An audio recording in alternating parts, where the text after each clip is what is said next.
Hello everyone. यो भिडियोमा चाहिँ म तपाईहरुलाई रुट ओभर रकमन चाहिँ कसरी बनाउँछ सो देखाउन गइरहेको छु। अनि यसलाई चाहिँ मैले ढुङ्गामा नलगाएर एउटा इटाको वाल टाइप एउटा बनाएर चाहिँ फ्रेम बनाएर चाहिँ म त्यसमा यसरी यसको रुटहरुलाई चाहिँ यसले मैले लाउँदै छु। अनि यसलाई सानो सानो त्यो मसले चाहिँ झ्याउहरुले चाहिँ यसलाई मैले त्यो रुटलाई चाहिँ अडाएर राख्दै छु। सो यो भिडियोमा अन्तसम्म बनिरहनुहोस्। यसको कस्तो रहेछ प्रोसेस तपाईहरु जान्न सक्नुहुन्छ अनि तपाईहरुले पनि यसलाई ट्राई गर्न सक्नुहुनेछ।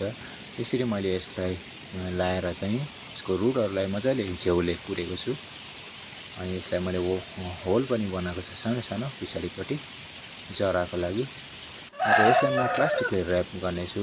यसलाई मैले प्लास्टिकले र्याप गरिसकेको छु ताकि यसको रुटहरु बाहिर ननिस्कोस् भनेर चाहिँ।